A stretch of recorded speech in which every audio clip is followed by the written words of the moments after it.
আসসালামু আলাইকুম রহমতুল্লাহি ওবরকাতু। টেকনিক্যাল সোয়াক ইউটিউব চ্যানেলে আপনাদের সবাইকে স্বাগতম। প্রিয় দর্শক, চলে আসলাম নতুন একটা ব্র্যান্ড নিউ ভিডিও নিয়ে। আজকের এই ভিডিওতে আমি দেখাবো যে কীভাবে আপনারা আপনার আইফোন দিয়ে একদম এইচডি কোয়ালিটিতে স্ক্রিন রেকর্ড করবেন। অনেক সময় আমাদের স্ক্রিন রেকর্ড করা কিন্তু প্রয়োজন হয়, বা আমরা যখন ইমোতে কথা বলি, হোয়াটসঅ্যাপে কথা বলি, তখন কিন্তু আমরা স্ক্রিন রেকর্ড করে দেন সেটা রেকর্ড করতে পারি। তারা অনেকে আছে, ইউটিউব চ্যানেল আছে, তারা ইউটিউব চ্যানেলে আইফোনের টিউটোরিয়াল ভিডিও তৈরি করে। আইফোনের ডিফল্টভাবে যেটা বিল্ডিং করা আছে এইটা দিয়ে কিন্তু আমরা স্ক্রিন রেকর্ড করি। ঠিক আছে, এখান থেকে ক্লিক করে দেন আমরা কিন্তু স্ক্রিন রেকর্ড করি। দেন স্ক্রিন রেকর্ডটা কিন্তু উপরের দিকে চালু হয়ে গেছে।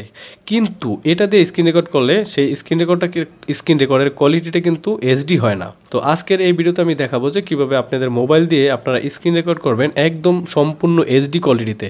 তো প্রিয় দর্শক, তারপরে আমি আরেকটা দেখাবো, সেটা হলো একজনকে আমরা একটা জিনিস শেয়ার করি। ধরেন আমাদের মোবাইল থেকে এটা শেয়ার করব যে এই জিনিসটা দেখেন, আমাদের যে প্রাইভেসি যেগুলো থাকে সেগুলো কিন্তু আমরা হাইড করতে চাই, তাই না?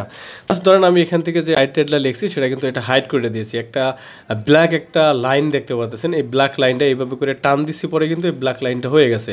দেন এটা কিন্তু হাইড হয়ে গেছে। আপনি কীভাবে করবেন সম্পূর্ণ আজকের এই ভিডিওতে দেখাবো। মূল ভিডিওতে যাওয়ার আগে আপনাদের কাছে ছোট্ট একটি রিকোয়েস্ট, আপনারা যারা এখন অবধি আমার চ্যানেলটি সাবস্ক্রাইব করেনি তারা আমার ইউটিউব চ্যানেলটি সাবস্ক্রাইব করে দেবেন, আর যারা আমার ফেসবুক পেজটি এখন অবধি ফলো দেননি ফেসবুক পেজটিও ফলো দেবেন। তো কথা না বলে এখন সরাসরি মোবাইলের স্ক্রিনে দেখিয়ে দিচ্ছি। প্রথম যেটা দেখাবো সেটা হলো আপনার মোবাইলে কীভাবে এইচডি কোয়ালিটিতে স্ক্রিন রেকর্ড করবেন।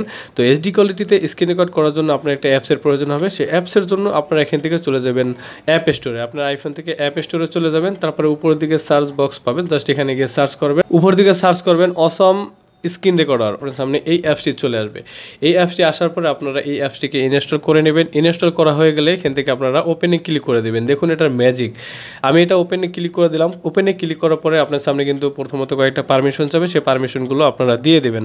তারপরে প্রিয় দর্শক, উপরের দিকে দেখতে পারবেন এই যে রেজলিউশন, এখানে ক্লিক করলে কিন্তু আপনারা দেখতে পারবেন যে এখানে 1080 মেগাপিক্সেল থেকে শুরু করে 420 মেগাপিক্সেল এবং 480 মেগাপিক্সেল পর্যন্ত আপনারা কিন্তু স্ক্রিন রেকর্ড করতে পারবেন। ফ্রেম রেট যেটা আছে, ফ্রেম রেটটা আপনার চাইলে এখান থেকে 60 FPS দিতে পারেন। আর এখানে যেটা আছে 4 MBPS, এখানে ক্লিক করে আপনার চাইলে কিন্তু 4 MBPS বা 8 MBPS দিলে কিন্তু আপনাদের ভিডিও কোয়ালিটিটা আরও সুন্দর হবে। তারপরে এখান থেকে আমরা আরও কিছু অপশন দেখতে পাচ্ছি, add face cam with video. Face ক্যামের সাথে কিন্তু আপনারা ভিডিও করতে পারবেন। এখানে আছে add voice over to video. আপনার চাইলে কিন্তু ভিডিও থেকে আপনাদের গ্যালারিতে যে ভিডিও থাকবে সেই ভিডিওটা এখানে নিয়ে আসবেন, আনার পরে সেই ভিডিও অন করে দেন সেটা কিন্তু আপনারা ভয়েস দিতে পারবেন। ভিডিও টু GIF, এখান থেকে কিন্তু আপনারা ভিডিও থেকে একটা GIF একটা ফটো মেক করতে পারবেন। এখানে আরও অপশন আছে, আপনারা দেখতে পারবেন এই যে টিউটোরিয়াল দেওয়া আছে। এখানে টিউটোরিয়ালে ক্লিক করে জাস্ট টিপস দেখে নেবেন কীভাবে কী করতে হবে। স্ক্রিন রেকর্ড করার জন্য আমরা যদি এখানে একটা ক্লিক করি, দেখুন এখানে ক্লিক করার সাথে সাথে কিন্তু এরকম একটা অপশন চলে আসছে। তারপর এখান থেকে আমরা যে মাউথ স্পিকার এটা ক্লিক করে আমরা যে স্ক্রিন রেকর্ডটা করব সেটা কিন্তু আমাদের যে ভয়েস দেবো সেই ভয়েসটা কিন্তু শোনা যাবে মাউথ স্পিকারে ক্লিক করার পরে। দেন তারপরে আমরা এখান থেকে স্টার্ট ব্রডকাস্ট এখানে যদি এটা ক্লিক করে দিই তাহলে কিন্তু দেখতে পারবেন যে এটা স্ক্রিন রেকর্ডারটা অন হয়ে যাবে। যেখানে সেকেন্ড করতে আছে অলরাইট দেখতে পাচ্ছেন, এটা কিন্তু আমার অন হয়ে গেছে। এখন যদি আমরা এখান থেকে বের হয়ে যাওয়ার পরে এখন আমরা এখান থেকে স্ক্রিনটা কিন্তু রেকর্ড হইতেছে। এখন আমি যা বলতেছি তাও কিন্তু রেকর্ড হইতেছে। এখন এখান থেকে আপনারা যে কোনো টিউটোরিয়াল ভিডিও যদি তৈরি করতে চান, আমি যা করব আমার ফোনে কিন্তু তা রেকর্ড হচ্ছে, আমার স্ক্রিন কিন্তু রেকর্ড করা হয়ে গেছে। এখন এটাকে অফ করার জন্য আমরা নিচের থেকে উপরে সোয়াইপ করব। উপরে সোয়াইপ করার পরে এই যে স্ক্রিন রেকর্ডার এটা আছে, এটাকে এই স্ক্রিন রেকর্ডার অ্যাকচুয়ালি কিন্তু আপনার আইফোনের ভাবেই এটা মনে করেন যে রেকর্ড হবে, কিন্তু মেন যেটা এটা কিন্তু অ্যাপসের মধ্য থেকে আমরা যে অ্যাপসটা নামাইছি সেই অ্যাপসের থেকে কিন্তু এটা রেকর্ড হয়েছে, তাই না? অলরেডি কিন্তু আমাদের স্ক্রিন রেকর্ডারটা কমপ্লিট হয়ে গেছে। এখন স্ক্রিন রেকর্ডার কমপ্লিট হলে আমরা যদি এখান থেকে গ্যালারিতে চলে যাই, দেখুন এখান থেকে গ্যালারিতে আসার পরে সেই স্ক্রিন রেকর্ড কিন্তু এখানে আসেনি। এখন এই স্ক্রিন রেকর্ডারটা কিন্তু আমাদের এই গ্যালারিতে আনতে হবে। সেক্ষেত্রে কীভাবে আমরা আনবো, আমরা চলে যাবো সেই অ্যাপসের মধ্যে, যে অ্যাপসটা আমরা ইনস্টল করেছি সেই অ্যাপসটাকে আমরা ওপেন করে দেবো। দেন ওপেন করার পরে যে দেখুন যে স্ক্রিন রেকর্ডারটা কিন্তু এখানে চলতেছে, আপনি কিন্তু কথাও সহকারে শুনতে পাচ্ছেন। দেখুন এখন আমরা এখান থেকে স্ক্রিন রেকর্ড করতেছি, ঠিক আছে? আমার স্ক্রিনটা কিন্তু রেকর্ড হইতেছে। এখন অলরাইট, তো ভিউয়ার্স আমি এত সময় আপনি দেখালাম যে আমি যে স্ক্রিন রেকর্ডারটা করেছি সেটা কিন্তু এই অ্যাপসের মধ্যে চলে আসছে। এখন এখান থেকে আমরা যদি গ্যালারিতে নিতে চাই সেক্ষেত্রে আমরা এই স্ক্রিন রেকর্ডার এটার পর একটা ক্লিক করে দেবো। ক্লিক করার পরে আমি এটা স্টপ করে দিই। ক্লিক করার পরে উপরের দিকে একটা শেয়ারের আইকন দেখতে পারবেন, জাস্ট এখানে একটা ক্লিক করবেন। এখানে ক্লিক করার পরে স্ক্রল করে আবার নিচের দিকে আসবেন, আসার পরে যেখানে সেভ ভিডিওতে ক্লিক করে দেবেন। সেভ ভিডিওতে ক্লিক করার পর সাথে সাথে দেখতে পারবেন এই ভিডিওটি আমাদের এখন গ্যালারিতে চলে গেছে। এখন যদি আমি এখান থেকে গ্যালারিতে চলে যাই, এই যে গ্যালারিতে চলে আসছি, গ্যালারিতে আসার পরে এই যে নিচের দিকে কিন্তু আমার এই স্ক্রিন রেকর্ডারটা ভিডিওটা কিন্তু এখানে চলে আসছে। এই যে আমি যা যা করেছি সব কিন্তু এখানে আছে, এই যে দেখতে পারতেছেন, ঠিক আছে। ইউটিউবে বা ফেসবুকে কোনো টিউটোরিয়াল ভিডিও তৈরি করেন, সেক্ষেত্রে কিন্তু আপনাদের এই অ্যাপসটি খুবই কাজে দেবে। তো এবার দেখাবো আমি আপনাদের হাইলাইটার এই অ্যাপসটা দিয়ে কিন্তু আপনারা খুব সহজেই আপনারা যে কোনো কিছু হাইড করেন সেটা কিন্তু আপনাদের ফ্রেন্ড বা বন্ধু বান্ধবের কাছে শেয়ার করতে পারবেন। অনেক সময় আছে না, আমাদের জরুরি প্রয়োজনে বা আমাদের প্রাইভেসির জন্য সেগুলো হাইড করতে হয়।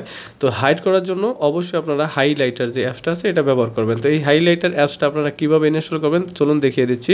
হাইলাইটার অ্যাপসটি ইনস্টল করার জন্য আপনারা আবার আইফোন থেকে চলে যাবেন অ্যাপ স্টোরে যাওয়ার পর এখান থেকে সার্চে ক্লিক করে জাস্ট আপনারা এখান থেকে লিখবেন হাইলাইটার লিখে সার্চ করার পরে আপনার সামনে কিন্তু এই অ্যাপসটি চলে আসবে। আসার পরে এই অ্যাপসটি আপনারা এখান থেকে ইনস্টল করে নেবেন। ইনস্টল করা হয়ে গেলে অ্যাপসটিকে আপনারা ওপেন করে দেবেন। ওপেন করার পরে এরকম একটা অপশন চলে আসবে। আসার পরে এখান থেকে আপনারা গ্র্যান্ড অ্যাক্সেসে ক্লিক করে দেবেন। তো গ্র্যান্ড অ্যাক্সেসে ক্লিক করে এখান থেকে আপনারা সিলেক্ট ফটোতে ক্লিক করে জাস্ট আপনারা যেই ফটোর থেকে আপনারা এটা করতে চান বা ফটো বা ভিডিও নিতে পারেন এখান থেকে, ঠিক আছে। তো জাস্ট আমি ফটো নিয়ে আপনাদের দেখাচ্ছি। জাস্ট এখান থেকে একটা ফটো নিলাম, দেন ডানে ক্লিক করে দেবো। তারপরে এটা চলে আসলো। আসার পর এখান থেকে যদি আমরা এই ফটোতে ক্লিক করি, এখন এখান থেকে আমরা যেভাবে এরকম টান দেবো, দেখুন চাইলে কিন্তু এভাবে করে আমরা যেই আমাদের প্রাইভেসির বা আমাদের যেগুলো আমাদের হাইড করার প্রয়োজন, যেগুলো আমরা পাবলিককে দেখাতে চাই না, সেক্ষেত্রে কিন্তু আমরা এটা কাজটা করতে পারি, তাই না। আপনারা আপনাদের বন্ধু বান্ধবের কাছে শেয়ার করতে পারেন। আশা করি আপনাদের এই অ্যাপস দুইটি কাজে লাগবে। তো ভিডিওটি দেখে যদি আপনারা একটু উপকৃত হন তাহলে অবশ্যই ভিডিওটিতে লাইক দেবেন, আর চ্যানেলে নতুন হয়ে থাকলে সাবস্ক্রাইব করে সাথে থাকবেন। তো আজকের মতো আমি এহসান সোহাগ বিদায় নিচ্ছি। দেখা হচ্ছে পরবর্তী ভিডিওতে। সেই পর্যন্ত ভালো থাকবেন, সুস্থ থাকবেন। আল্লাহ হাফেজ। আসসালামু আলাইকুম রহমতুল্লাহি ওয়া বারাকাতুহু।